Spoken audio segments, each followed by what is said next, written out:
Hi, we've made it to Friday, and we're here at the end of week 1. So I want to remind you that you have your syllabus quiz due on by Sunday night at 11:59 p.m. with 2 attempts allowed. So don't wait till the last minute. You want to give yourself plenty of time so that you can go back and review all of the syllabus items in this introductory module, that you know them well and that you can answer all the questions accurately. And then we are going to be moving forward to Module 2. So Module 1 was all about getting oriented, getting started, and Module 2 is all about how you do art history. It's all about the methods of the discipline. One of the things you learn in this class that is the most important is the process of analyzing art, like an art historian. It's true of any discipline in college that you're not just learning the content, you're learning how to think like someone who's an expert in that field. So when you take a biology class, you're not just learning facts about biology, you're learning to think like a scientist. You're learning to think like a nurse if you're in a nursing program, and to apply a body of knowledge. Same here in art history. So this module is very meaty. There's a lot of rich material that you will need throughout the entire rest of the course. The first exercise that will be due in a discussion board is fun, easy, experiential, but it sets the foundation. So it's due soon. And you'll see that it's due on Monday, February 3rd by 11:59 p.m. And going forward, I'm setting up these discussions so that you have a due date for your posting, and then another due date, usually 24 hours later, for the responses. And that will enable you to kind of give each other more substantive responses, I think. You'll be doing this in groups. I really like when everyone can get to know everyone in the first discussion, but it can be a lot to scroll through 45 people's entries, so you'll be working in smaller groups for this one.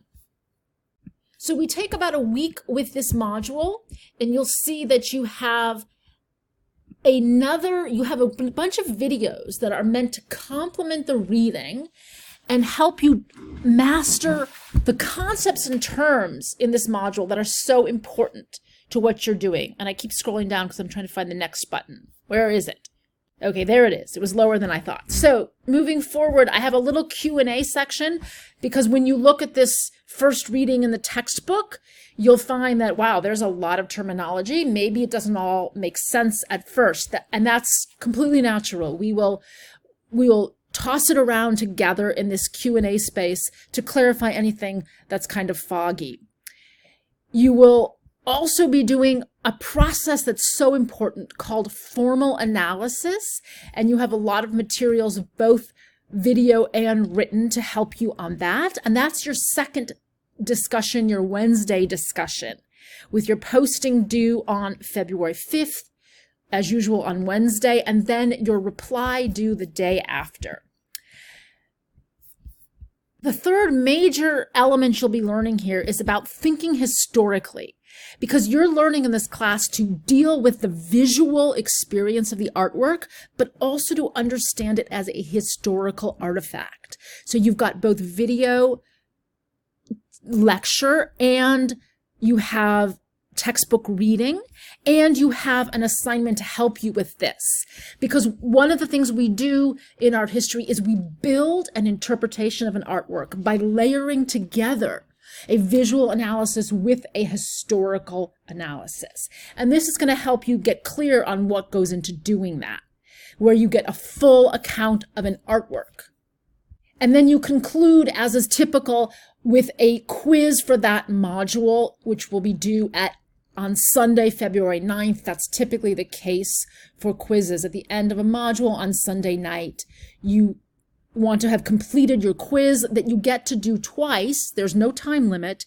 And the idea is, with this quiz, go back and look at the course lesson pages. Go back and look at the videos and the book to make sure that you're understanding, by using the quiz questions as a prompt to get you to review and to reflect. So if you have any questions about this or anything else, please reach out to me. I love talking to you and interacting with you, and I am sure there are a lot of questions that are going to come up, and it will be my pleasure to go over them with you. So I hope you're having a good first week of classes, and let me know what you might need to help it go more smoothly.